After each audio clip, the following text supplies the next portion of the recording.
Olá pessoal, sejam bem-vindos a mais um episódio do nosso podcast, o Dev Show. E hoje o nosso episódio vai falar de arquitetura.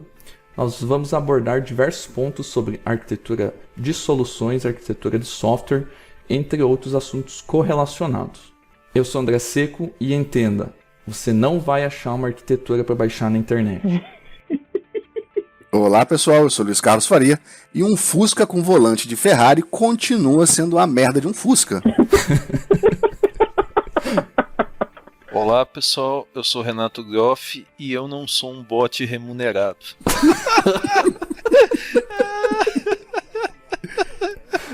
Olá pessoal, sou o Thiago Adriano e arquitetura não é um curso, é um caminho percurso. Olá pessoal, eu sou o Thiago Bertuzzi e DDD só funciona para interurbano.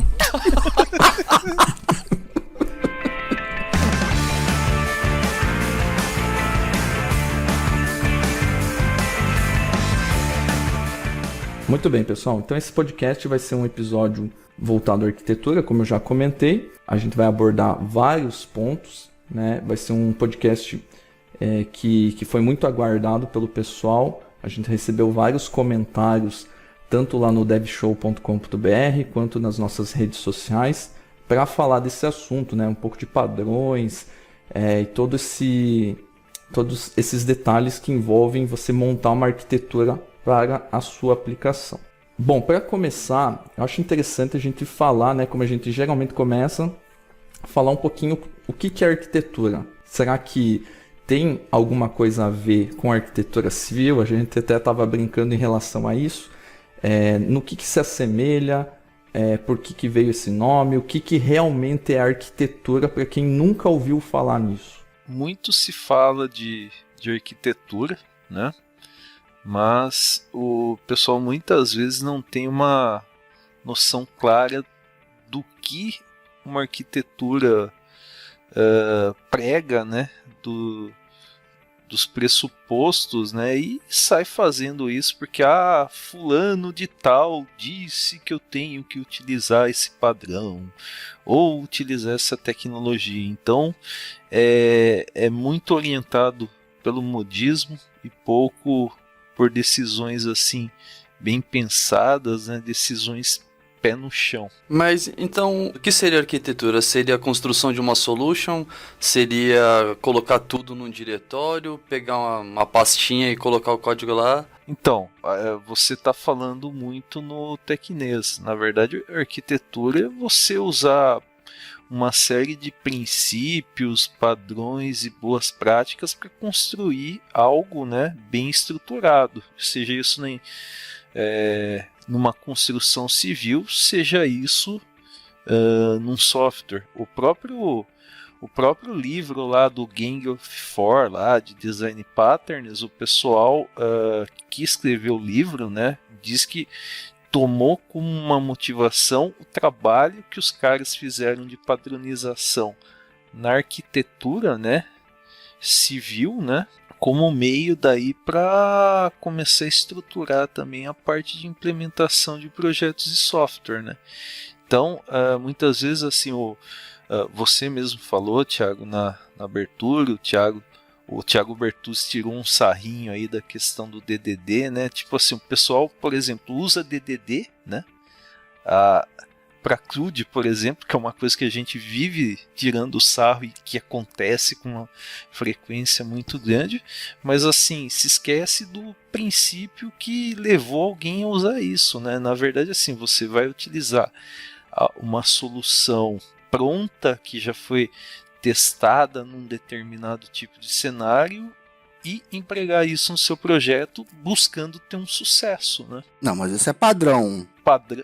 Você tem uma série de padrões que você emprega dentro de uma arquitetura. Não, mas a definição de arquitetura, que é o ponto, a definição do que é uma arquitetura, assim, se você não sai codando loucamente, entrei para dia 1 do projeto, saí codando desesperadamente, não me preocupei com nada. Tem arquitetura ali? Você tem uma arquitetura, só que você tem uma arquitetura feita a esmo, né? Exatamente, esse é o ponto. Assim, quando me perguntam o que é arquitetura, eu gosto de responder que, assim, de forma lúdica, é o jeitão. Quando você começa a olhar para um projeto e fala assim, putz, tem esse jeito aqui, isso E o que é isso? O que é esse jeito? Se você olha para uma casa e pega uma casa colonial, você consegue entender que não tem um telhado de um jeito mais ou menos parecido com outras casas daquela mesma categoria, que são coloniais. E por aí vai, você fala, putz, tem um jeitão ali, cara. Sei como é que é aquela coisa ali. Tipo... Bom, sim, é justamente isso. Tem uma série de padrões, tem uma série de práticas que foram empregadas, então tem um conjunto aí de diretrizes, vamos assim dizer, né? Só a questão que talvez fique um pouco confuso é que geralmente quando você vê conteúdos na internet falando de arquitetura, o pessoal está falando baseado numa arquitetura recomendada, que funciona, estruturada e tudo mais. Mas como o Luiz comentou, né, a arquitetura, você começou um projeto, conectou um banco de dados, está utilizando algum serviço de mensageria e outras ferramentas, você está criando uma arquitetura ali. A dúvida que fica, estou criando uma arquitetura sustentável para o meu projeto? Ela está nos padrões recomendados? Vai dar manutenção? Não vai? Aí são outros 500. Aí muda o papo, né? Exatamente. Diria que, infelizmente, a maioria dos projetos são arquiteturas insustentáveis. Aí entra em cima do que o pessoal, vocês falaram. O Luiz falou assim, quando me perguntam de arquitetura, do jeitão, o pessoal quando pergunta pra mim, até fiz a brincadeira do DDD, e antes de ser apedrejado, é só uma brincadeira, viu? A galera que ama o DDD aí, pra não me xingarem. Mas O Rubalder Context. Eu brinquei da mesma forma que o Renato falou, tem muita gente usando o DDD pra fazer CRUD. Mas quando o pessoal pergunta pra mim assim, o que? Uma arquitetura? O que é uma arquitetura? Na minha concepção, uma arquitetura, juntando até tudo que vocês falaram, tem um padrão, é de fácil manutenção e quem bater o olho vai entender como foi feito. Para mim, isso define uma arquitetura, assim, uma arquitetura bem feita. Mas é a arquitetura bem feita. Exato. Essa é a diferença. E tem outro ponto aí. Você falou de DDD, eu estava até conversando com vocês aí esses dias. Todo livro de DDD fala isso no começo. Pegar lá o do Vernon, por exemplo. E o que acontece na prática? O pessoal dá uma ênfase grande, linguagem ubíqua, você tem que falar a mesma língua do seu cliente. Parece que o pessoal esquece disso. Eu vou usar esse pattern aqui, eu vou encaixar isso, vou encaixar aquilo, vou jogar junto esse framework. Os próprios papas aí da abordagem falam, tudo bem, tem a parte técnica e tal, mas tem a parte que você vai discutir com pessoa de negócio e parece que muito do que o pessoal aplica de DDD eles praticamente esquecem, né? Que eles estão construindo um software para gerar dinheiro e na verdade está virando um software para ele fazer laboratório de teste de tecnologia, de teste de arquiteturas e assim por diante, né? O que o pessoal tem que entender é que linguagem ubíqua, que a gente fala também bastante em DDD, não é uma invenção do DDD em si, né? Você tem que falar a linguagem do negócio para qualquer coisa que você vai fazer. Então, você vai montar uma arquitetura, você tem que pensar no teu modelo de negócio, você tem que modelar baseado no seu negócio, não baseado na tecnologia que você tem disponível ou as limitações que você tem. Isso é uma consequência e são barreiras que você vai ter que transpor, tudo mais. Você tem que estar preocupado em resolver o problema e a partir daí que uma arquitetura nasce. Se você partir de outro ponto, provavelmente você vai ter um insucesso ou uma arquitetura mal elaborada, né? O cara da área comercial não quer saber se você usou CQRS, se você trabalha com .NET e colocou Poly para criar uma aplicação resiliente. Ele quer resolver o problema dele com eficiência e qualidade. Tipo, se você escreveu em Java, em COBOL, em .NET, independe, né? Eu acho que essa questão da arquitetura, a gente vê aí muita aplicação problemática justamente por causa disso. O cara se esquece que tem alguém com um problema para ser resolvido e não, eu vou testar a tecnologia, eu vou usar isso porque isso daqui é o futuro. E fica nisso, né? E aí cai num problema que o pessoal começa a desenvolver para outro programador. Não, vou fazer um código bonito e perfeito, estoura prazo. E o que realmente deveria ter sido entregue para o cliente não era o que foi esperado. Porque ele fez uma coisa tão bonita, tão legal, que ficou para ele. Aí cai naquele velho ditado batido, né? Mas que infelizmente faz sentido, que o ótimo é inimigo do bom, né? Exato. Luiz, você ia falar? Não, é só complementar, assim, o Renato falou de eficiência, eficiência e eficácia, independente do que cada um perceba como uma das duas.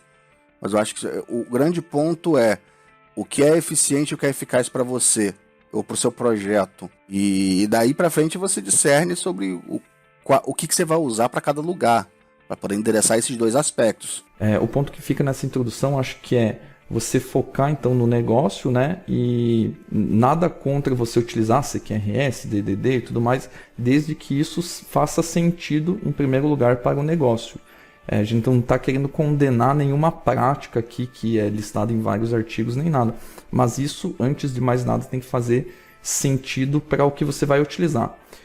Uma frase muito boa, não sei quem falou isso pela primeira vez, mas é não utilizar a tecnologia somente pela tecnologia. Você tem que usar ela para resolver um problema. E isso cai muito na questão do hype, né? Utilizar só porque é o último framework, porque os artigos só falam dessa ferramenta ou dessa prática e tudo mais, né? Então, utilize algo para resolver o teu problema. Tem uma variação disso que você falou, que a tecnologia, na verdade, não é o fim, é o meio que você usa para atingir algum objetivo, né? Exato. Por isso que não existe tecnologia certa. Tecnologia é um meio de resolver o problema de um cliente. Ou seja, a gente começa pelo problema e depois cai na nossa arquitetura e na nossa tecnologia, né? Afinal, tudo parte de um problema ou de uma necessidade, certo? Só que eu acho que é uma coisa bizarra, é que ninguém tá de fato preocupado em dar a cara a tapa, em entender um problema e dar a solução. É muito mais prático pegar um monte de solução de prateleira, pegar um monte de ideia exposta a rodo, porque depois, quando dá errado, a culpa não é sua porque você planejou errado e escolheu errado uma arquitetura. A culpa é do padrãozinho do último framework da moda que me venderam uma ideia errada. Exatamente. Fazendo uma analogia com a arquitetura civil ainda, pense em você começar a construir uma casa da forma como você acha, utilizando os materiais que você, como um pedreiro ou um próprio arquiteto, deseja, e aí depois você vai consultar o cliente para ver como ele quer a casa, entendeu? Então, dessa forma você consegue entender muito que isso é muito, muito errado, entendeu? Fazendo uma outra analogia, né? A gente vê aí construções aí sem engenheiro ou arquiteto, né? O pedreiro sai construindo aquele puxadinho que desafia a lei da gravidade, né? Exatamente. Uma encosta, né? E eu diria que muita aplicação que tem aí no mercado foi construída da mesma maneira. E o mais irônico, né? A pessoa que tira um sarrinho vê assim, olha, o cara desafiou a lei da gravidade. Seu software também está desafiando o bom senso, né? Ou seja, tem aplicação que constrói a parede com o cano na diagonal, né? Em vez do cara passar o cano ali, quem vai furar que se lasque depois, né? Fura o cano errado. Tem muito. Os caras falam que a construção desafia Newton, Galileu, daí dá pra falar que o software que o cara construiu desafia o Dijkstra, o Martin, o Vernon e por aí vai. E fazendo só também um puxadinho aí no que o Luiz comentou, o pessoal não dá cara a tapa, acaba pegando alguma solução de prateleira, aí no final a gente acaba vendo aquele tanque de guerra, que é o que os javeiros fazem. Constrói um tanque de guerra pra matar uma mosca, porque ele começa a pegar tanta coisa, começa a ver tanto pattern, tanta coisa que ele nem precisava de um problema que ele possivelmente nem vai ter, e constrói um Frankenstein. Você falou de uma plataforma, mas a gente que tá mais em .NET vê muito disso também. Ah não, sim, é que Java é pesadão, né? Isso com ou sem arquitetura é pesado, não tô brincando. Olha a maldade, gente. Os caras falaram de Java, o arquivo do podcast aumentou em 20 mega a mais, né? Vocês são maldosos.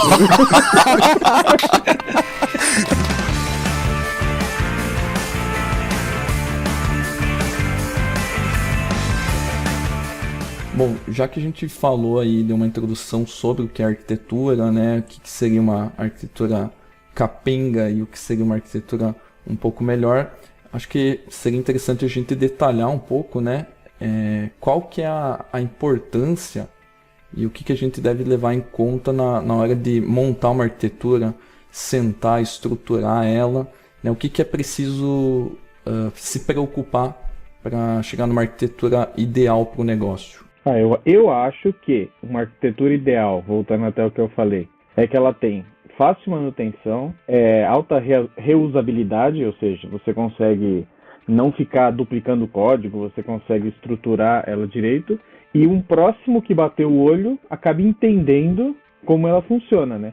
Porque eu acho assim, a arquitetura fácil é aquela que entrou um programador novo, o cara baixou o seu código e ele fala, ele usou tal design pattern. Não, ele fez de tal forma que eu consigo dar manutenção, de repente, sem tirar muita dúvida com ele em questão de código. Claro, regra de negócio, às vezes a pessoa tem que tirar uma dúvida, etc. Mas aquela arquitetura de fácil manutenção, na minha opinião, é uma arquitetura boa, independente do padrão escolhido. Em cima disso que o Bertuzzi falou, eu li um livro faz algum tempo, né, sobre software mesmo.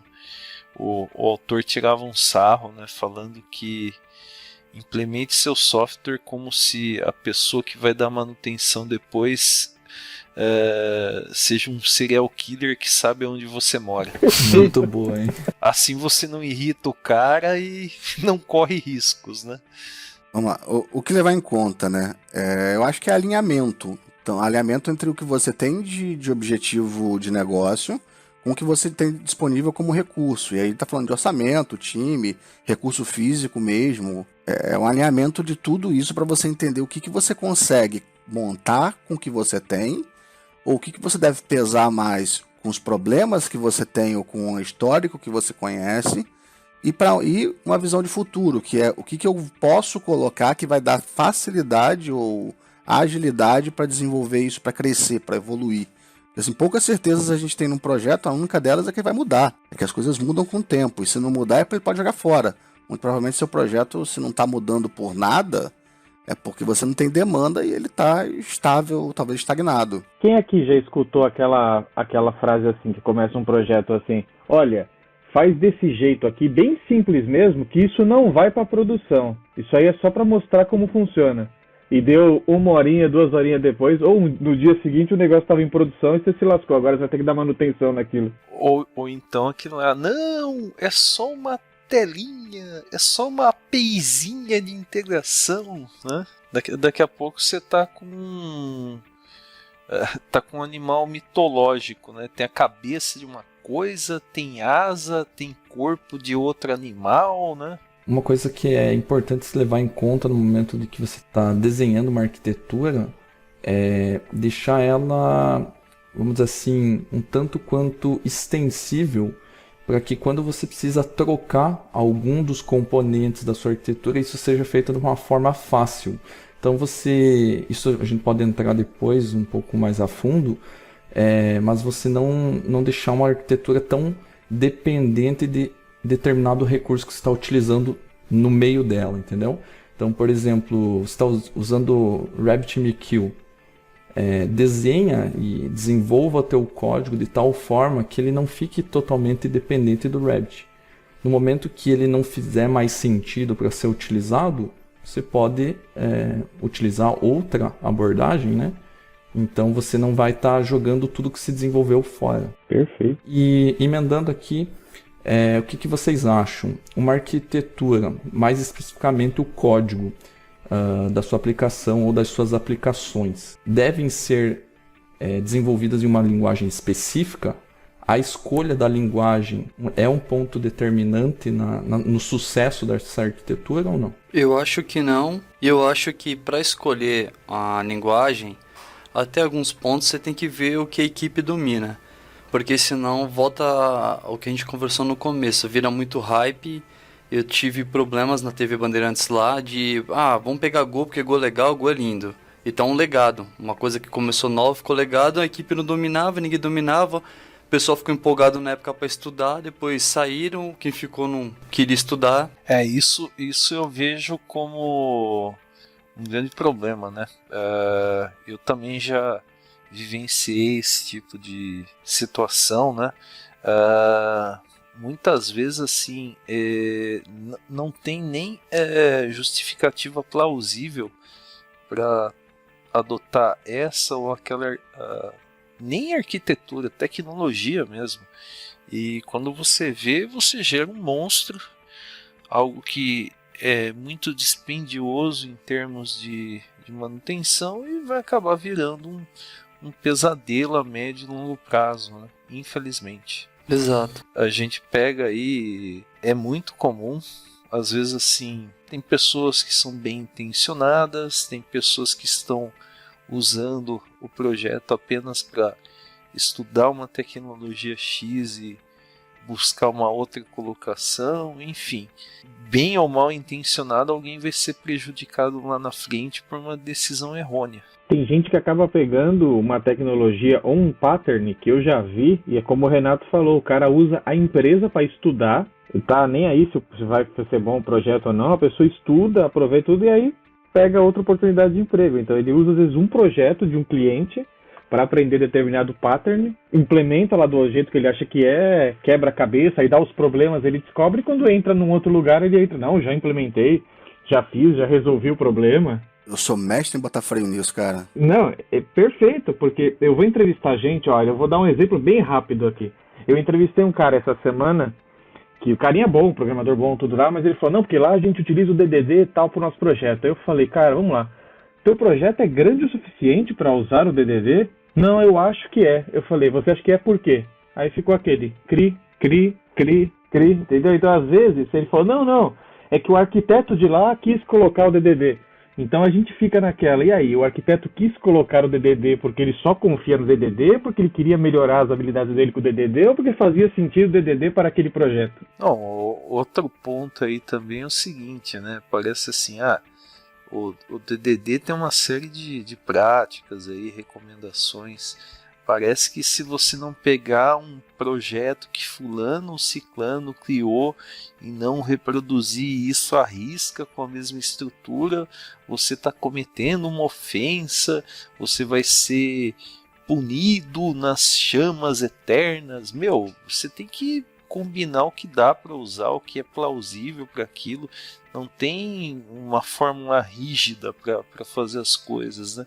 Quando você fica muito preso a fazer as coisas seguindo um modelo muito rígido, isso acaba sendo muito limitante e também vai gerar projetos, como a gente já está falando aqui, de difícil manutenção, né? Assim, para quem fala que o DDD tem que ser utilizado em um projeto, eu acho que antes de você começar, você tem que se fazer duas perguntas.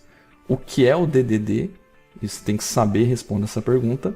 E como o Bertuzzi comentou, e para que você precisa do DDD naquele projeto? Se você não conseguir responder essas duas perguntas de bate-pronto, eu acho que você já tem que repensar 100% o que você está tentando desenvolver ali, né? Você não tem certeza que você precisa utilizar esse conjunto de práticas que envolvem o DDD. Eu acho que, assim, só estendendo o que você falou, eu iria até além. Eu acho que para qualquer arquitetura vale a pena a pergunta, né?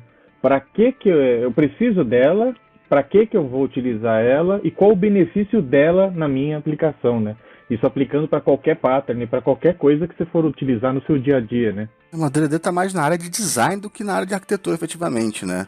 Porque o DDD, assim, quando você fala de arquitetura, você está falando mais do elementos de composição, elementos que vão compor aquela ideia e um pouco da forma. No design você está falando especificamente da forma, o DDD está muito mais ligado à forma do que ao que você vai compor, a como você vai nesse desenho, entendeu? Sim, totalmente.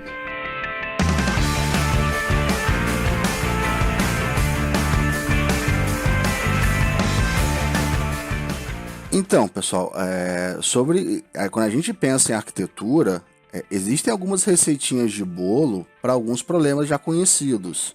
Então vamos lá. Qualidade, quando você tem ali uma gama de modelos de teste para te dar suporte à melhoria de qualidade de código, ou a garantia de que aquele código roda bem. E a gente tem alguns padrões endereçando alguns problemas, e a gente queria discutir sobre alguns deles. Lembrando que essas receitas de bolo, a gente até estava brincando antes, são receitas para problemas que a gente já conhece, né? Soluções que já são públicas, aí a gente sabe que funcionam, né? Não é a receita de elaboração da arquitetura em si, né? É para uma receita para Elementos que compõem, né? Exatamente, resolução de problemas e tudo mais, né? Isso aí. Nesse ponto que o Luiz falou, a questão de garantia de funcionamento do teu código, testes e tudo mais, a gente tem vários tipos de teste aí que garantem isso, né? Testes de unidade, que eu acho que é o que a maior parte do pessoal conhece e faz, meio que seria o core do motivo de você implantar testes na sua aplicação, testar o coração dela, por exemplo, né? O teu domínio da aplicação. Acho que esse é o ponto muito importante, mas claro, tem outros tipos de testes que você também, dependendo aí da necessidade, você tem que implantar na sua aplicação, né? Isso é um processo gradativo. Então, por exemplo, se você está falando de um jogo onde você está jogando um jogo onde você faz deploy automático, você começa a ter preocupação, outro tipo de preocupação. Deploy automático, eu estou falando já de release deployment, onde você tem código não supervisionado indo para produção. Não supervisionado, o que eu estou falando é o seguinte: você não aperta botão para aquele código subir. Fez um commit, ele vai rodar uma série de testes e vai subir. Quando você tem um cenário quanto mais automatizado e quanto mais fluido, pior mais testes você tem que fazer, mais tipo de teste você tem que fazer. Então você começa, por exemplo, a fazer teste de regressão, onde você garante que o que estava funcionando continua funcionando.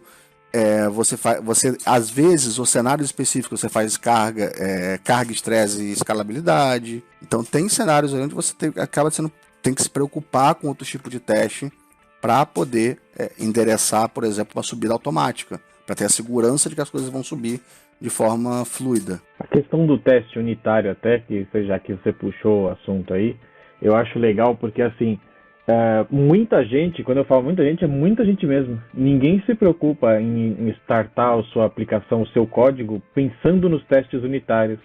E aí chega na metade do caminho, quer implementar vamos fazer aqui o nosso deploy automático tal. Quando eu commitar no Git, ele pega da master, ele faz o build, ele faz os testes automáticos e passa para frente. E aí no meio do caminho a pessoa quer implementar o teste unitário, ou que seja outros padrões de teste. E aí você vê o quanto tempo é desprendido, e aí você começa a pensar o quanto vale a pena, e muita gente deixa para lá o teste, porque no início do projeto não pensou em trabalhar naquela aplicação, também dando a possibilidade dela ter testes. Eu acho que esse é um ponto também, que muita gente quer colocar o teste depois, né, no meio do caminho. Sim, é naquela, né? Desenvolvi, terminei, só falta o TDD, né?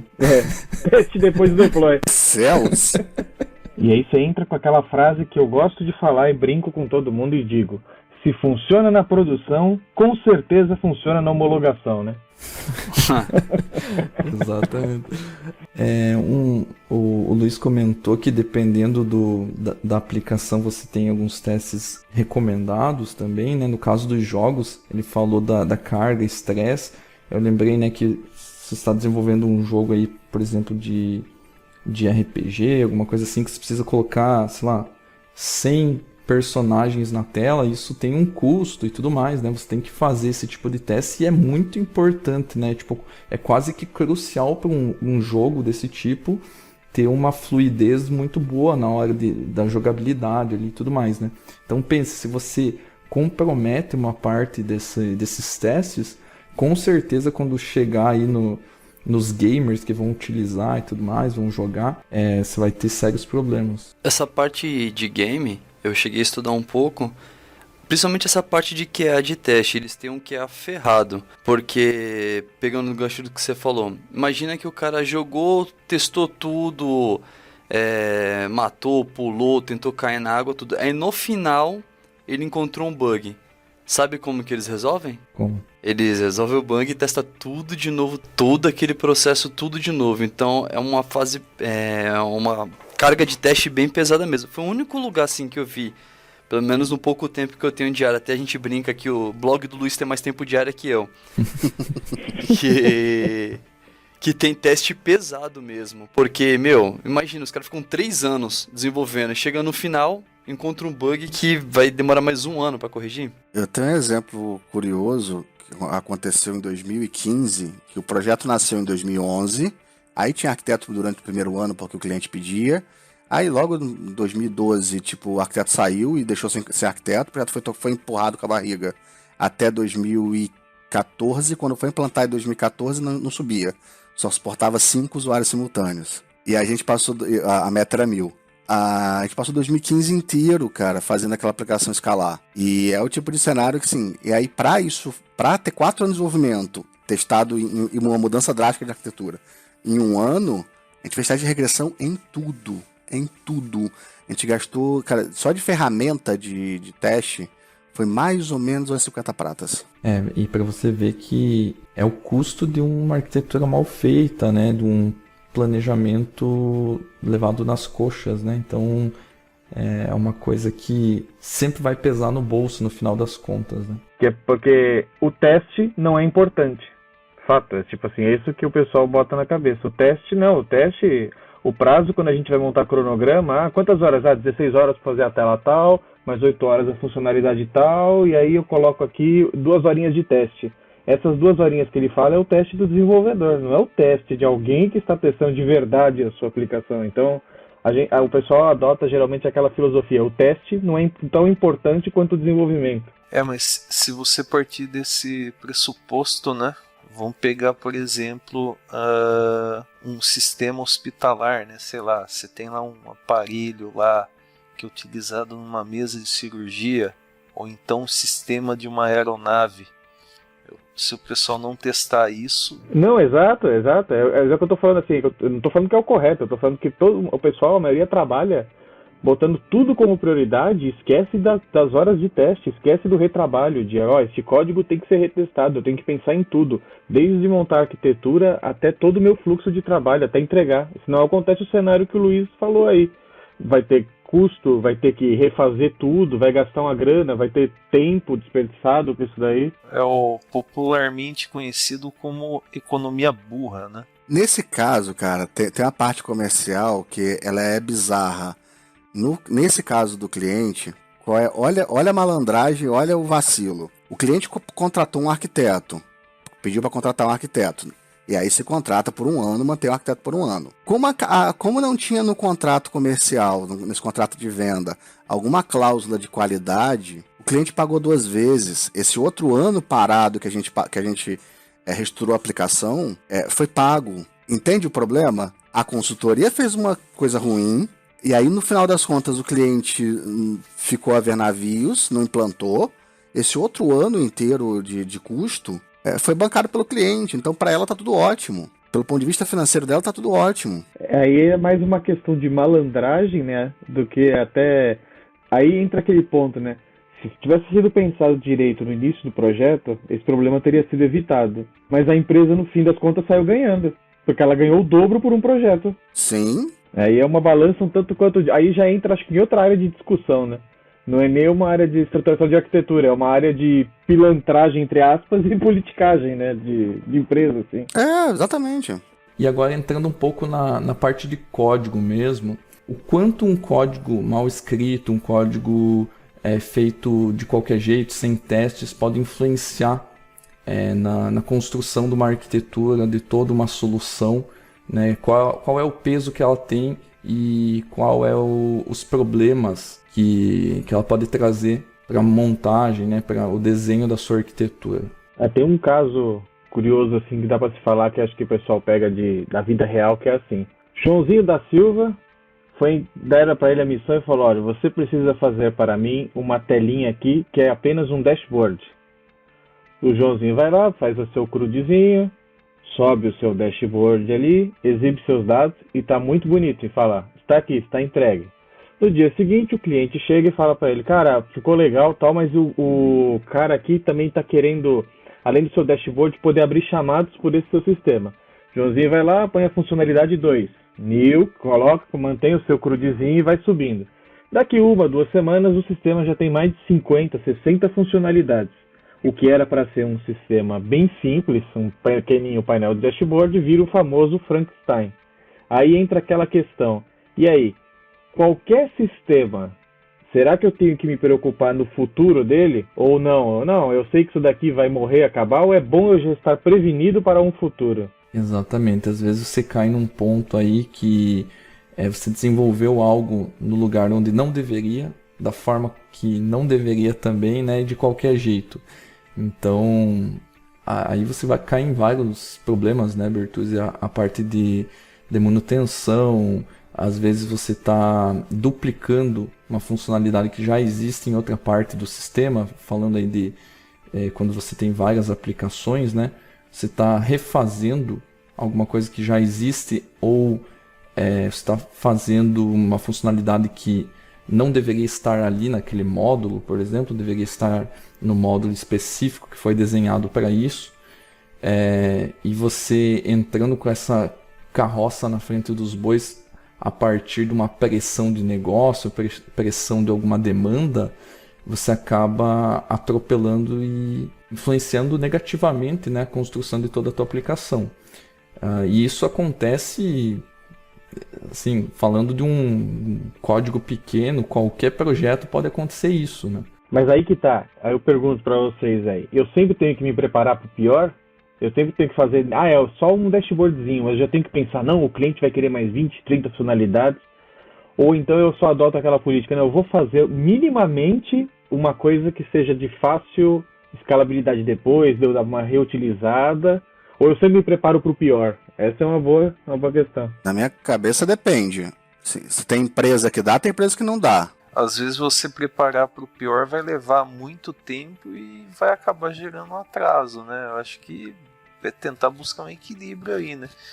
Você não vai implementar no estado da arte, porque inicialmente é algo pontual, mas também você não vai fazer algo que te leve a descartar tudo que foi feito para dar continuidade gerando tudo novamente, né? Eu tento discordar porque eu acho que antes disso você tem o histórico da empresa. Então assim, você sabe onde você está. Se você tem, vamos dar um exemplo, você tem um débito técnico ali que eu não fiz o dashboard escalável. E aí se você está numa empresa em que você sabe que, beleza, fazer escalável, eu vou ter esse tempo, vamos deixar fazer isso certo? Se em 2 meses eu não consigo fazer nada certo, do tipo, as coisas vão se postergando por anos, você sabe que você não pode tomar decisão meia boca ali.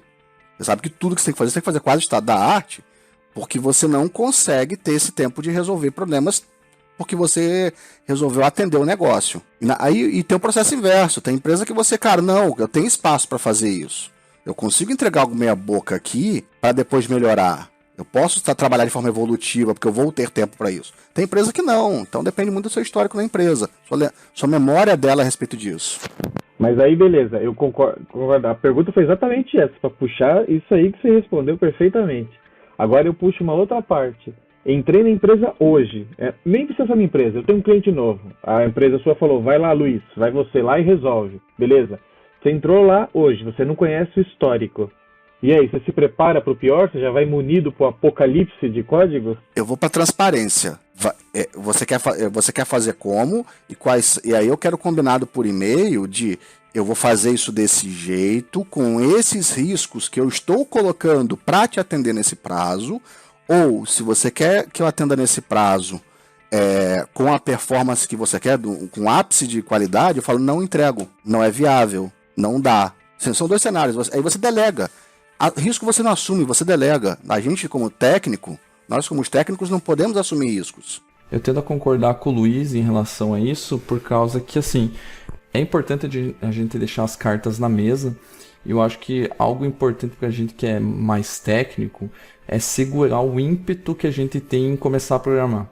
Senta, respira, começa a planejar as coisas, conversar com o pessoal de negócio, fazer esses pontos que o Luiz falou, né?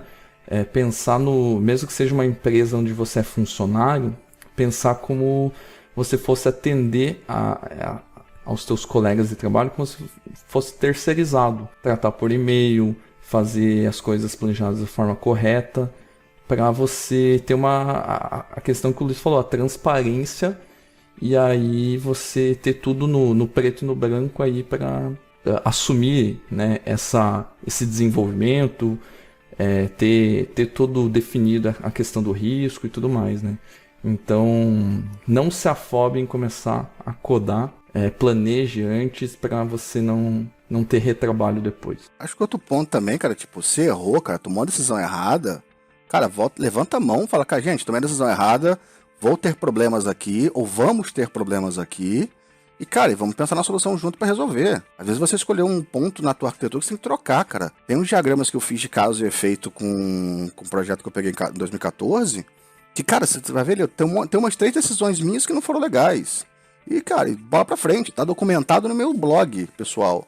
E tá ótimo, essa foi a decisão que eu tomei errada, tive que mudar por conta disso, e vamos pra frente. Tipo, faz parte da vida. Quem não toma decisão é quem não faz nada. Quem não erra não aprende, né? É fato, é fato. Nessa questão também de código que a gente está comentando, a gente entra em alguns padrões que já foram comentados aqui e que são recomendados quando você está desenvolvendo alguma coisa. Primeiro dos pontos que eu acho muito importante e que o pessoal esquece no momento de codar. Claro, se a sua linguagem for orientada a objeto, que é o que aqui eu acho que a maioria trabalha, né? Os conceitos fundamentais de orientação a objeto. Se você for pegar vários dos padrões que são descritos em livros, artigos e tudo mais, você vai perceber que eles explicam ou agrupam esses conceitos de uma forma mais lúdica, talvez, e que te entregam alguns passos, algumas regras, alguns princípios em si, para você aplicar da forma correta a orientação a objeto. Né? Então, às vezes a gente pensa, nossa, meu Deus, é uma receita aí que eu tenho que seguir, é algo novo que inventaram. Mas se você começar a destrinchar todas essas regras, você vai ver que no fim, são conceitos fundamentais aí de orientação a objeto. Né? Polimorfismo, herança e tudo mais. A questão do Solid também, né? Tem vários princípios aí que ditam como que a gente escreve um código desacoplado, com as suas responsabilidades certas. Aí tem vários, né, princípios que o Solid menciona, né, nesse acrônimo, né, que é uma sigla no caso. O que vai ser Solid? O que significa o acrônimo Solid? Então, Solid é a sigla, né, para 5 princípios, que são o princípio de responsabilidade única, que é o S. Daí tem o O, que é o princípio do aberto e fechado. Aí o terceiro seria o princípio de substituição de Liskov. Também temos o princípio de segregação de interfaces. E por fim, e muito importante também, que é o princípio de injeção de dependência. Sobre Solid, uma das coisas que me chamou a atenção nesses últimos dias foi uma pessoa perguntando sobre Solid pelo aspecto do sistema como um todo. Do ponto de vista de classes ou métodos ou algo muito pequeno. Eu vi gente olhando para Solid falando que Solid é uma coisa pro sistema, que é uma coisa, é uma forma de fazer um design por módulo. E isso me chamou muita atenção. Eu falei assim, gente, como é que você entendeu isso assim? Não, na minha visão não tem nada a ver, né? É mais como você escreve o seu código e como que ele vai sair no final, seguindo esses princípios. É um padrão como você escreve o seu código para ele sair bem escrito.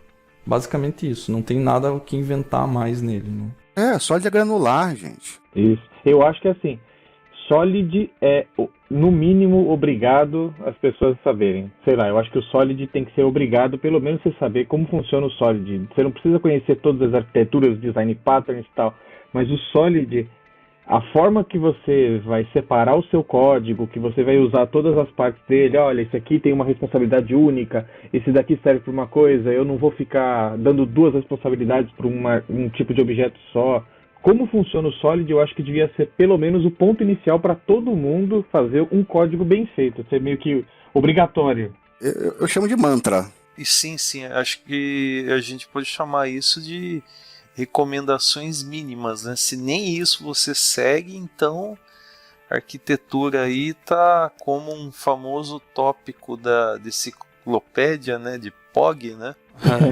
Eu acho que também antes do Solid a pessoa tem que aprender e estar bem inteirada com orientação a objeto, porque senão não vale de nada saber Solid. E não adianta você ver um livro, ver um curso online, qualquer coisa, Solid é isso, eu vou colocar só uma responsabilidade numa classe, fazer isso aqui, e a pessoa não tem domínio da orientação a objetos também. Eu acho que pro pessoal aí que quer sair aplicando o DDD à torta e direita, você pergunta para ele, como que tá teu código? Tá baseado aí nos princípios do Solid? se o cara titubear, aí você já sabe qual é o resultado, né? Pergunta pro cara, você sabe o que é herança e polimorfismo? Se não souber nem responder essa pergunta... A gente já passou dessa fase, né? Espero que sim. Imagina. Não, cara, a gente tá falando de arquitetura. Tipo, herança e polimorfismo é o básico.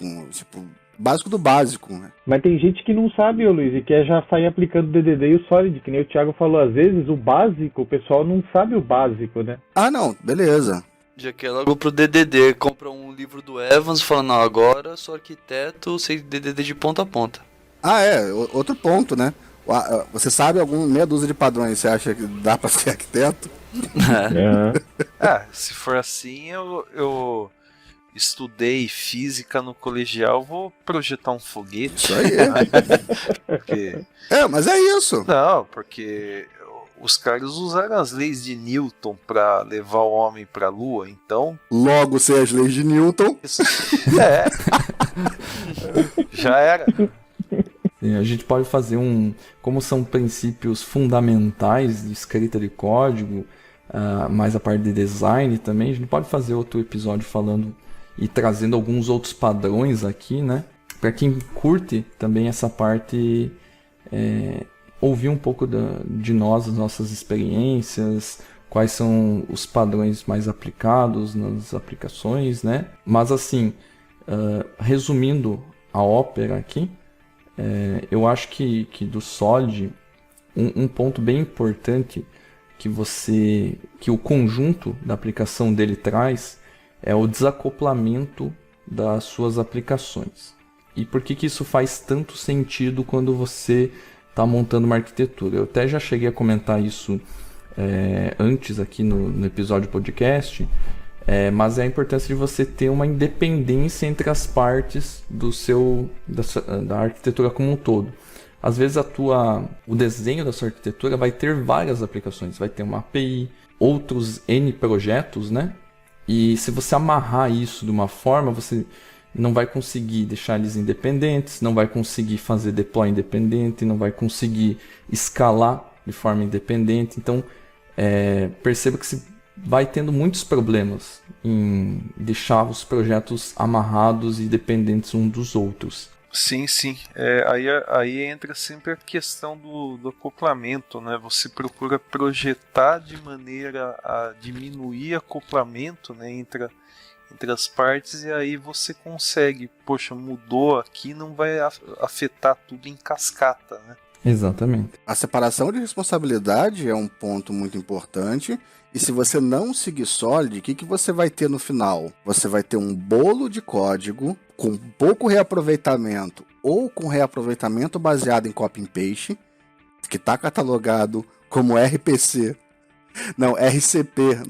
no POG Pattern, Reuse by Copy and Paste. E esse é o cenário em que se você tiver uma manutenção para fazer, uma mera troca de um valor A para um valor B, vira uma coisa que você tem que mexer em 40 lugares. Isso se reflete em custo, se reflete em manutenção.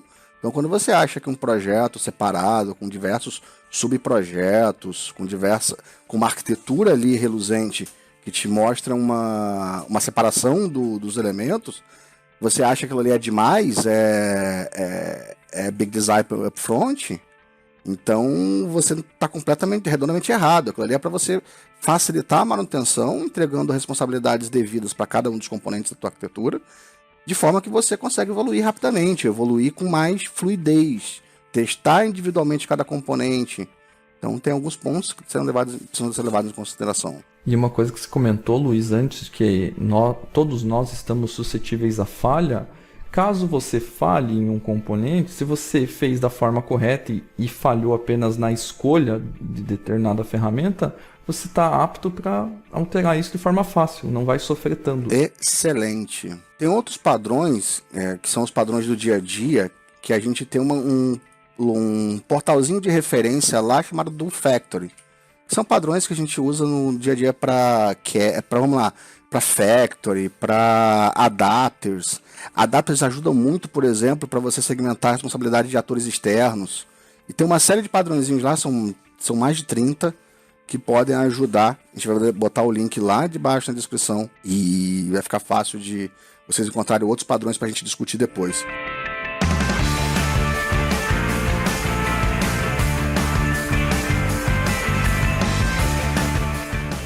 Bom, agora a gente chega numa parte também polêmica, né, desse episódio, que é a questão de utilização de frameworks.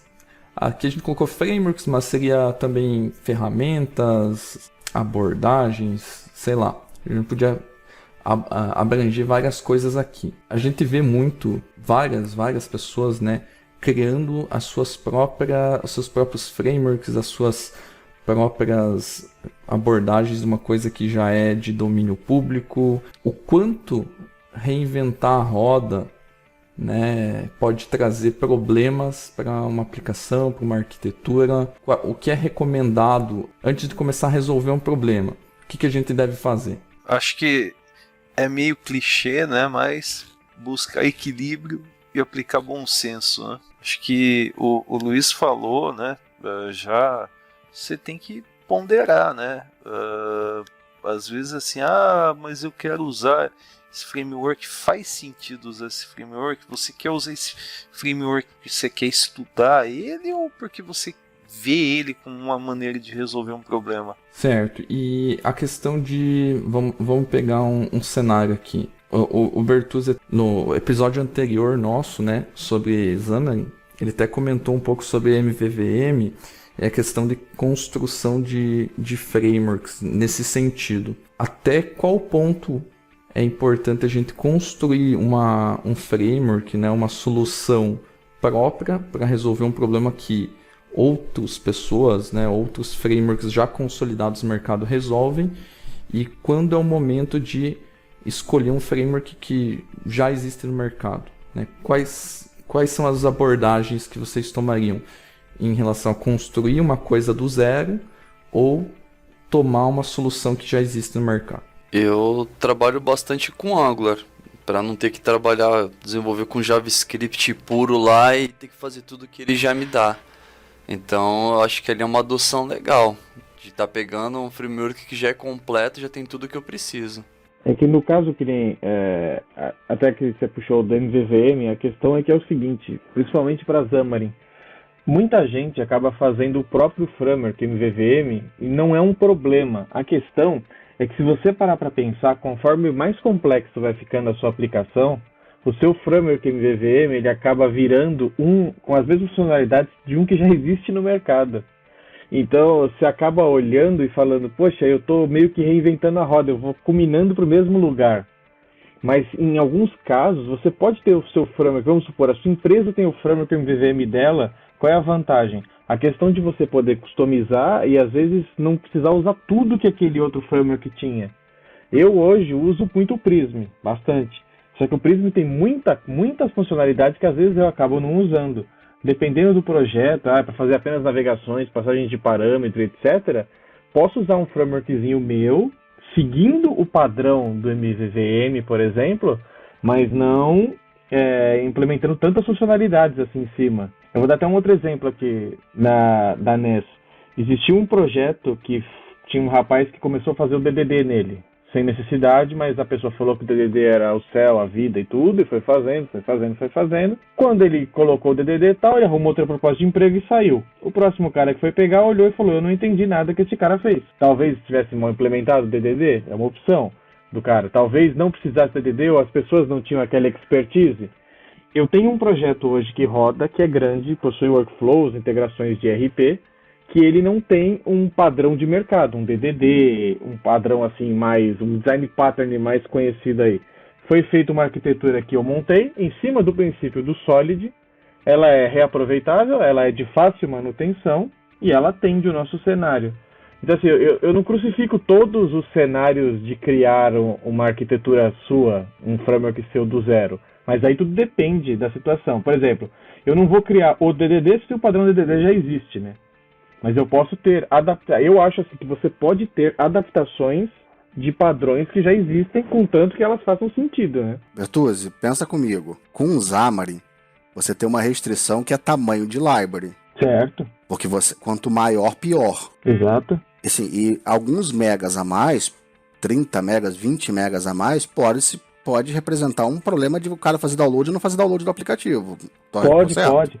Mas a questão do Xamarin, assim, em mobile até em cima, é que não importa se eu estiver usando um framework, por exemplo, um MVVM grande, cheio de funcionalidades. Na hora que eu for usar a parte de compressão dele, se eu fizer direito a parte do linker, os assemblies não utilizados, mesmo contidos naquele framework, eles vão ser retirados. Então esse acaba não sendo tanto um problema. Legal, mas o fato de você estar ali, mas ele vai conseguir tirar as ILs de dentro da library ou só a library inteira? Não, ele tira o conteúdo, porque... Então, essa é uma questão, é até um assunto interessante, que é o linker, né? O linker, ele é a solução e o problema. Porque ele é aquele cara que ele vai cortando. Imagina você fazendo um corte até uma hora que você corta o músculo lá, assim, o lugar errado, assim, que você dá a mais. Então o linker, ele tem que ser configurado direitinho para ele não te atrapalhar, às vezes, além de te ajudar. Que ele tira também o conteúdo do framework. É que a questão do Xamarin, que eu quis puxar, que nem eu falei num podcast passado aí, é que assim, eu tava fazendo meu framework MVVM e tal, eu vi que tinha um no mercado, eu coloquei, mas eu não crucifico quem cria o próprio framework MVVM dentro do cenário da própria empresa. Existem casos que, às vezes, para os projetos daquela empresa, o framework da pessoa pode atender. É que eu vejo hoje, assim, construir um próprio framework MVVM, eu tenho um framework MVVM, inclusive, está no meu GitHub, quem quiser acessar tem lá, usando padrões, foi bom para aprender muita coisa de navegação, de utilização do Xamarin, mas é que hoje, no cenário atual, eu pego um pronto por questão de não perder tempo, né, reinventando a questão, mas não acho errado na questão do MVVM fazer, não sei se ficou um pouco confuso, eu não crucifico, não acho errado, mas eu, no meu cenário atual, prefiro pegar alguma coisa pronta. Tá, vamos sair do aspecto do Xamarin, que pode ser que isso esteja me confundindo. Vamos dar outro exemplo de web. Framework Web API. Perfeito. Web API. A gente está acostumado a criar nossas Web API, certo? Basicamente, o que o pessoal cria lá? A gente cria aquele conceitozinho de repository para você ter os seus acessos a bases, tá, blá, blá, blá. A sua questão do controller dela e a parte da Web API. Isso é uma Web API simples. Você tem lá os controllerzinhos com as regras de negócio, você tem os acessos aos bancos. Hoje, quando eu vou criar uma Web API, o que eu tenho que respeitar? Do básico de falar assim, eu tenho que dar um retorno com a pessoa utilizando os códigos corretos, certo? Que muita gente às vezes não usa, retorna o 200 para tudo, deu erro, é 200. Deu não sei o que, retorna um código só. Esse é o mínimo do respeito que você pega em cima de um pattern, por exemplo, que já existe, você respeitar essa parte dos códigos. O que eu quero dizer, até utilizando para web, por exemplo, é DDD. O DDD mesmo ele tem as variações dele, certo? Tem muita gente que usa DDD, tem gente que usa DDD Lite, tem gente que usa só os princípios DDD. Eu não acho que a gente tem que reinventar um pattern ou alguma coisa, mas você pode construir uma arquitetura dentro do seu projeto obedecendo alguns padrões. E isso faz o seu projeto tão bom, na minha opinião, quanto um projeto implementando um pattern popular, assim, um pattern gigante. É isso, acho que eu quero dizer. Ficou claro? Entendi. Ficou. É que às vezes, dependendo do pattern, né, você pode estar matando uma mosca com uma bazuca, então, eu vi isso aí na NES, aconteceu recente, assim.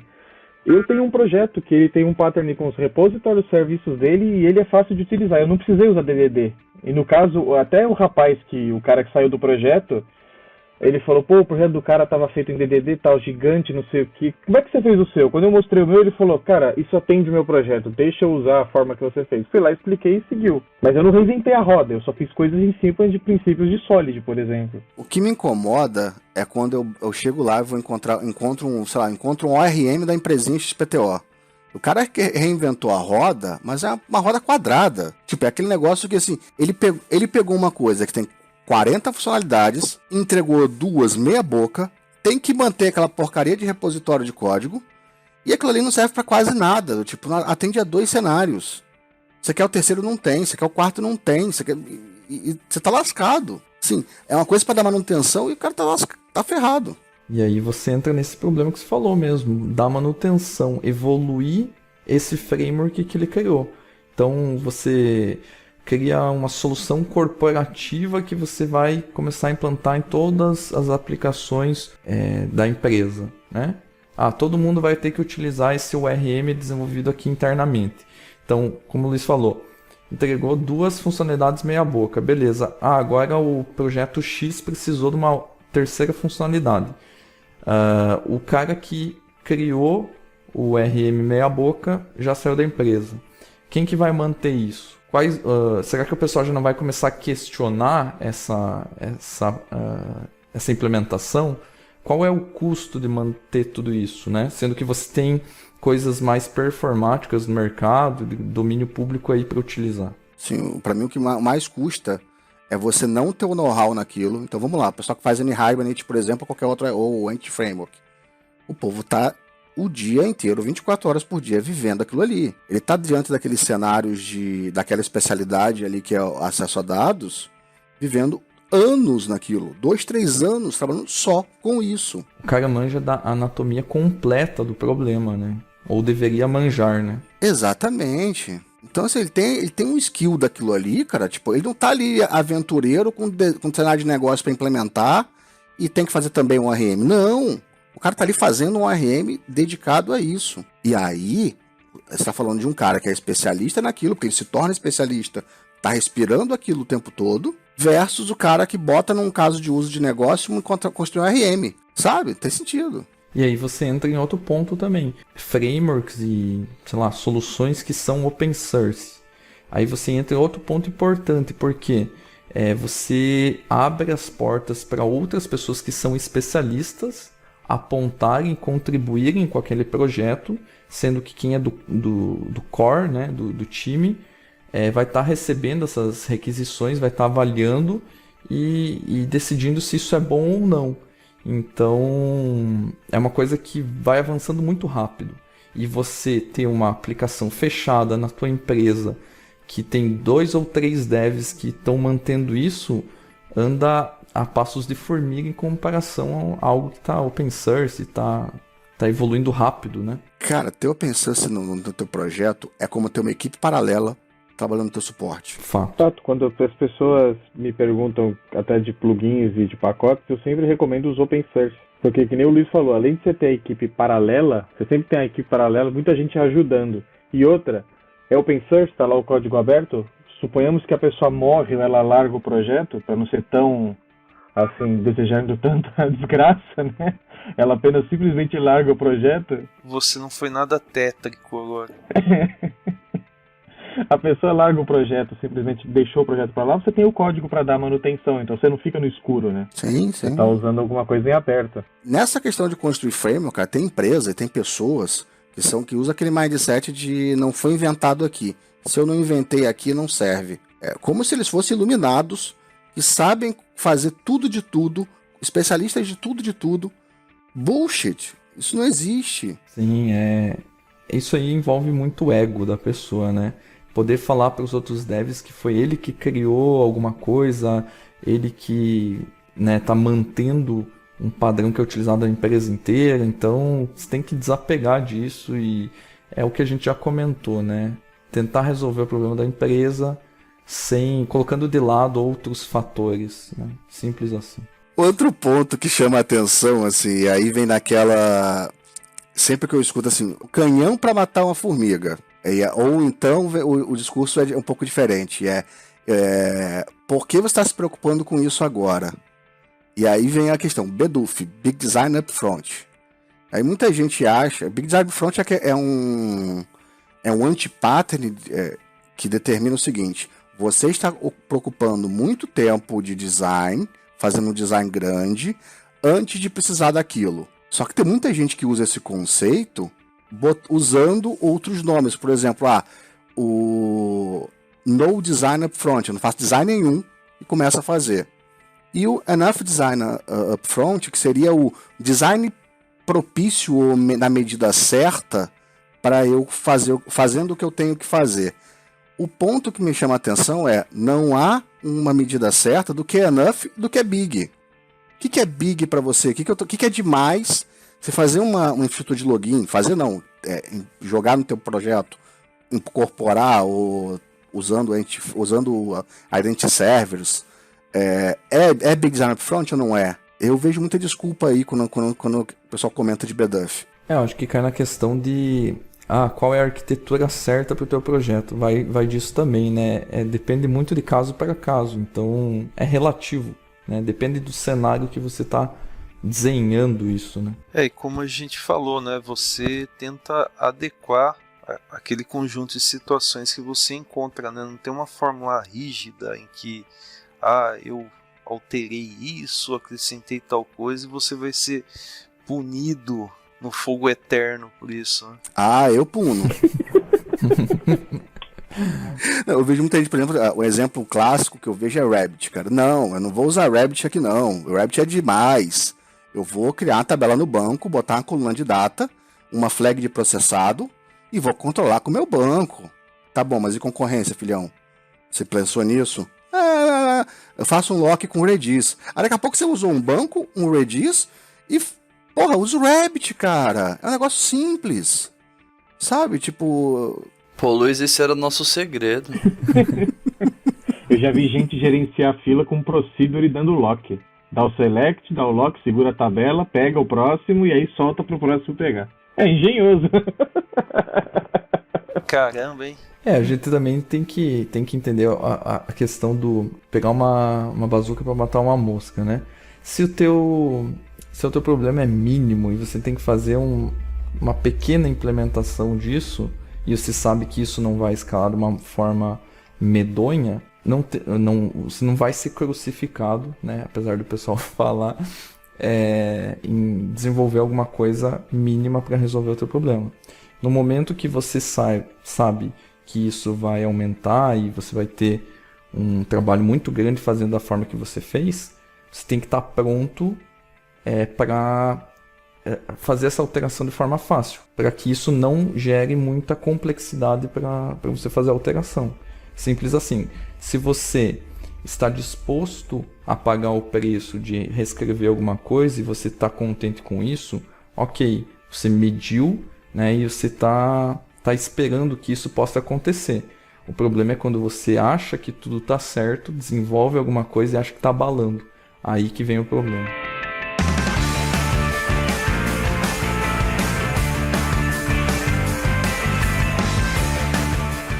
Bom, pessoal, agora entrando um pouco para falar das partes da relação entre times e pessoas que atuam no seu projeto, né?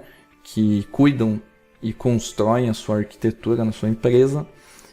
O que a gente podia falar em relação aos skills, a parte de mindset, né? Na escolha dos times que vão tocar cada parte do seu projeto, o que é melhor e o que deve ser analisado na hora de escolher um profissional para atuar junto com o seu time. A pergunta também pode ser, eu devo escolher uma arquitetura que está de acordo em comum com o meu time, ou seja, que meu time tem skill, né? Acho que também é válido, né? Eu levo em conta a maturidade do time para trabalhar com aquilo. A maturidade do time em pegar algo novo, né? Porque senão a gente fica sempre fazendo a mesma receita de bolo. Não, tem as duas coisas, assim. Tem uma coisa que é ser fácil colocar coisas novas e tem também o skill que ele já conhece. Por exemplo, eu não vou botar um cara que só fez procedural, sei lá. Eu acho que não é um bom exemplo procedural, mas assim, vamos dar um exemplo de procedural, tá? O cara só faz PLSQL, tá? Vamos falar, acho que fica claro assim. Eu não vou botar o cara pra trabalhar com o do dia pra noite, entendeu? Se eu não posso pegar um projeto que é 100% PLSQL e transformar em O do dia pra noite. Você faz um processo todo de transformação. Então você pega uma coisinha ali pra cá, ó como é que é uma classe, ó como é que é isso, como é que é aquilo. Então você vai dosando isso. E aí você, depende do time que você tem. Da mesma forma com tecnologias mais abruptas. Agora, o time tá frenético, tipo, lendo todo dia, motivado a aprender cada dia dá uma sugestão nova. Você, putz, dá pra fazer isso aqui. Acho que tem que levar um pouco em conta o que você tem de time, tá? O que você tem de equipe. Dependendo dos skills do teu time, você sabe o quanto acelerar, né? Agora, eu prefiro mindset a skill, tá? Com certeza. Eu prefiro um profissional que tem um mindset de, cara, se eu não souber, eu estudo. Eu não dependo de ficar estudando aqui na empresa. Tipo, se eu tiver um problema, eu vou estudar por conta e vou estudar. Não que a gente vá pegar pesado e falar, cara, você tem que virar a noite em casa. Não é isso. Tipo, cada dia ele sabe mais. Cada dia que passa ele sabe mais. Eu prefiro um cara assim, que não saiba uma tecnologia específica, e que não tenha mimimi, cara. Pra mim, o maior problema pra mim hoje, e principalmente quando eu falo de .NET Open Source, vamos lá, meus projetos são .NET quase 100%. Tem lá um ou outro que são ou Java ou Node, mas a maioria é .NET. E o que eu encontro, cara, muita gente que eu encontrava, né, porque agora passei a filtrar isso na seleção. Então eu encontrava muita gente que, cara, não, só sei .NET com .NET, e se não for Microsoft não serve, eu pensando assim, é uma merda. Isso não...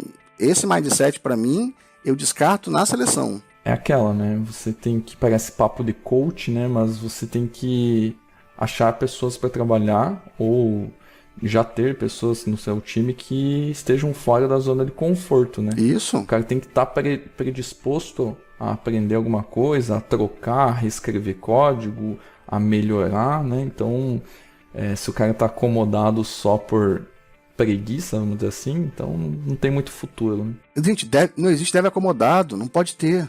Concordo com o Luiz plenamente. Eu acho que é isso que as empresas estão procurando hoje.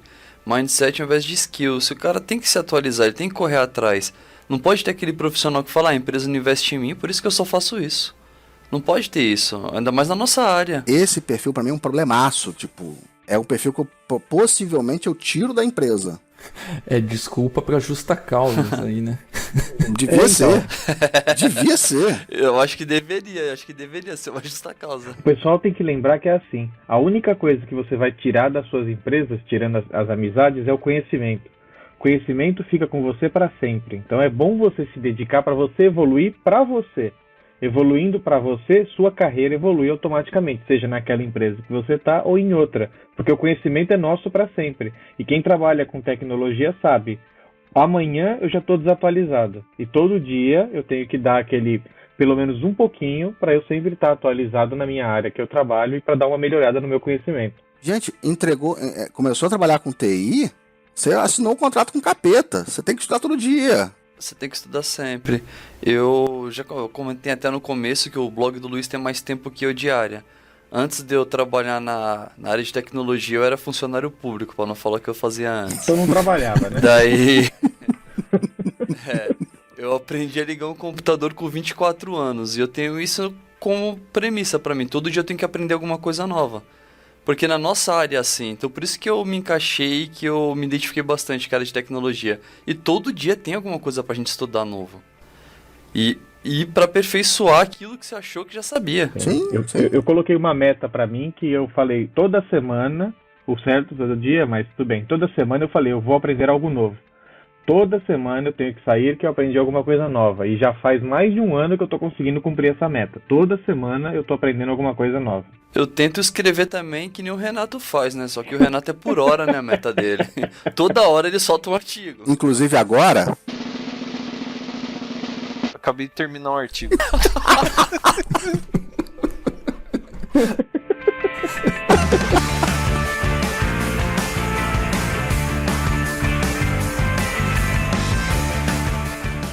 Nós ouvimos muito aí, né, na comunidade e nas vagas de emprego também, né, várias nomenclaturas aí para os cargos, né. Nós temos arquitetos de software, arquiteto de aplicação, arquiteto de soluções.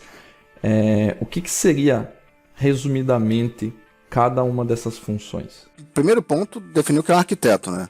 Uma coisa que me chama a atenção arquiteto não é aquele cara que só define, aquele cara que também bota a mão na massa e se suja de lama. Então, arquiteto que não coda é igual o cozinheiro que não prova a própria comida. Então, você tem que se assustar quando você vê um arquiteto desenhando só caixinha e não codando.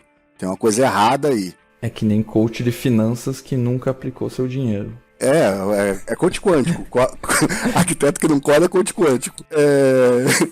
Depois disso, assim, o cara que está mais próximo do software, do desenvolvimento do dia a dia, da parte de codificação efetivamente do software, é o arquiteto de software. É aquele cara que está ali olhando para como você vai fazer, o que você vai usar de patterns e estruturação de projeto. Então, como é que você faz a parte de design, qual design você está usando, quais elementos de design você vai usar naquele projeto. E o de soluções é um cara que olha para um ponto de vista mais alto nível. Ele está falando de composição de software, está falando de composição com serviços externos. Então, o arquiteto de solução, por exemplo, pode dialogar com o arquiteto de software da seguinte forma: putz, não implemento a Identity Server, não implementa a identidade na tua aplicação, implementando banco ou código de identidade, usa um serviço externo que a gente vai fazer aqui, é quase com um arquiteto corporativo. Então, o que a gente vai botar um serviço externo para você aqui. E é isso, você começa a falar isso em diversos cenários. Você fala isso de fila, você fala isso de... Ou então é um cara que olha para 2 projetos e fala, cara, isso aqui combina bem usando uma arquitetura X externa de um produto externo que você compra, compondo com um software que você constrói. Então, ele é um cara mais... a visão dele é muito mais de negócio do que do projeto em específico. Essa, para mim, é a grande diferença entre os dois. E é importante, né, que se você tem um time grande, é uma empresa maior também, você ter esses 2 caras na tua empresa, né, para trabalhar em conjunto. E é muito comum você ter um cara que faz os 2 papéis, tá? O que tem que estar claro é quando você está executando um chapéu, quando você está com outro. Para finalizar o nosso episódio aqui, a gente pretende deixar algumas dicas para vocês de como seguir nessa carreira de arquitetura, né? Quem gosta dessa parte de arquitetura, o que você deve vislumbrar, como que você deve proceder, quais os mitos, né, e os preconceitos que você deve deixar de lado na hora de pensar num novo projeto, pensar numa arquitetura. O que vocês recomendam aí para o pessoal? Eu acho que ficou legal essa frase. Pense grande, comece pequeno e evolua rapidamente. Essa parada é tipo a ideia de você pensar num projeto que ele pode crescer, ele pode chegar a números astronômicos de usuários e tal, mas ao mesmo tempo você nunca começa grande, você começa pequenininho e vai crescendo na medida que você tem demanda. Mas o mindset você pensa na possibilidade de crescer grande e ser um projeto gigante, mas você hoje não faz aquilo para ser grande. Você deixa ali os pontos para que você pense naquilo no futuro. Do tipo, pontos, eu vou deixar esse ponto aqui aberto, ou não vou fechar muito aqui, porque eu posso posteriormente precisar disso. E você vai pensando nisso em escala, e se você usar Solid, e se você usar alguns padrões de arquitetura que te ajudam a escrever menos e ter mais entrega, você passa a ter uma fluidez melhor para ter essa evolução rápida, para ter esse crescimento rápido. E eu acho importante falar que para você que quer evoluir, é hoje um desenvolvedor e tal, e quer evoluir, manjar mais de arquitetura e tudo mais, acho que é fundamental você ser um bom dev, tá? Você tem que conhecer código, tem que conhecer como as coisas funcionam. Não vai existir um arquiteto bom que foi um dev meia boca. Essa que é a minha visão, sabe? Acho que outro ponto aí que pode ser interessante é procure fazer POCs, né? Eu quero ver o funcionamento disso. Faça aplicações menores para você conseguir testar, exercitar isso, né? Você não vai implementar um sistema para estudar uma tecnologia específica, para testar um padrão específico. Faça algo em pequena escala, né? E para você conseguir assimilar o conhecimento e daí aplicar no seu projeto, que provavelmente tem um porte bem maior do que aquilo que você criou para testes, né? A questão é, estude, né?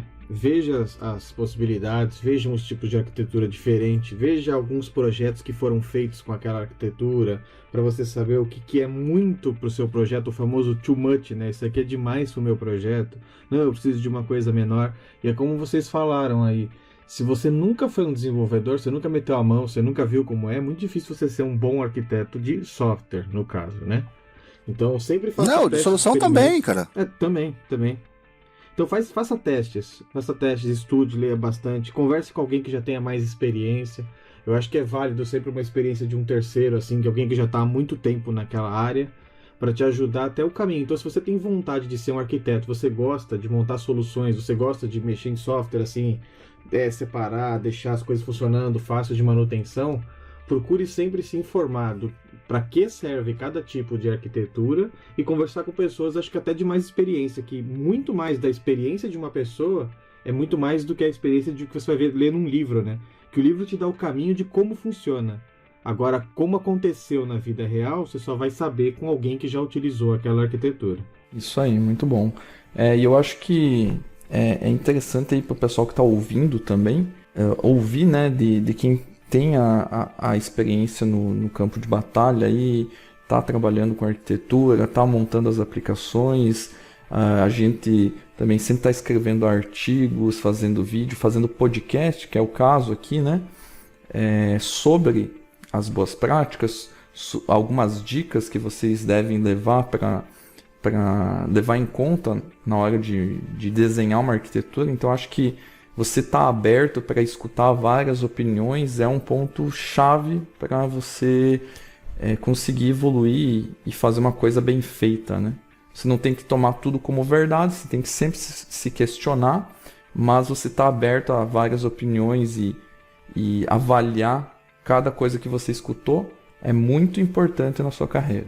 Bom, é sempre conversar com o pessoal e decidir em equipe, não achar que a sua verdade é sempre absoluta. Isso aí.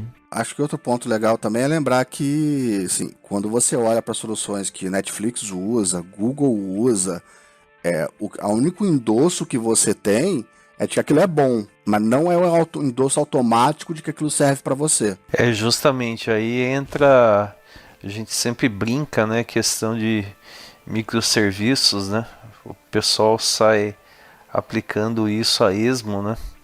Fora as famosas APIs chamadas de microserviços, né? Não aplica mesmo. Se a gente olhar na prática, vai ver que tá metade desse pessoal que diz que usa microserviço tá usando banco compartilhado. Banco compartilhado não é microserviço. Exato. Não, microserviços é banco segregado, cultura de DevOps. Não é só você pegar lá uma API e jogar 200 mil instâncias dela, mas sem ter todo um aparato por trás. Exatamente. Automação, a parte de dados também, que acaba seguindo uma abordagem diferente daquela que é mais natural de se encontrar no mercado. Então, muito do que você vê aí chamado de microserviço não é microserviço. Ponto. Simples, é.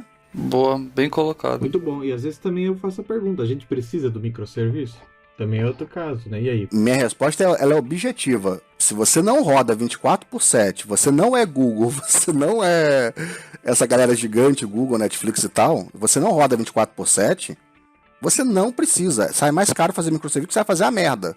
No final das contas, você vai fazer uma porcaria. Porque assim, se você não tem demanda, você não tem budget. Se você não tem budget, você não consegue montar uma infra boa para fazer isso.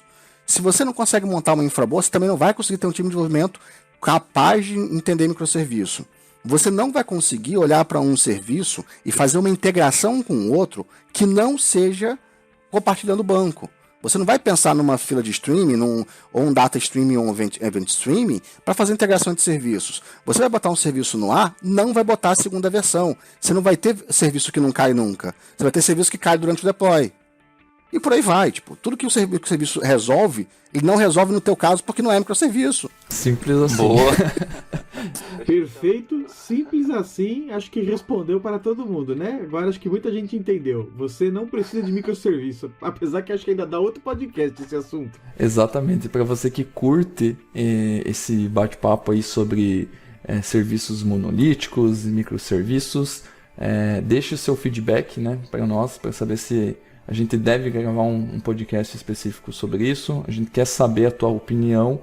E aqui a gente quer trazer as nossas opiniões aqui, como o Luiz deixou também, um pouco mais aprofundadas sobre esse assunto. Então, compartilha aí a sua visão conosco também.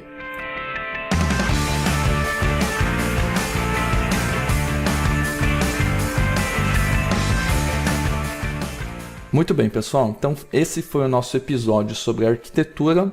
Eu espero que vocês tenham gostado. E não esqueçam, a gente sempre deixa um post lá no nosso site www.devshow.com.br, onde vocês podem comentar e deixar o feedback de vocês sobre esse episódio e sugestões de outros temas para a gente gravar. Nós estamos na maioria das plataformas de podcast, iTunes, Spotify, e também você pode nos achar no seu app de podcast favorito. Não esqueça de favoritar, dar suas estrelinhas para nós lá e a gente se vê no próximo episódio. Valeu! Valeu, pessoal. Valeu, pessoal. Até mais. Falou, galera. Até mais. Valeu, galera.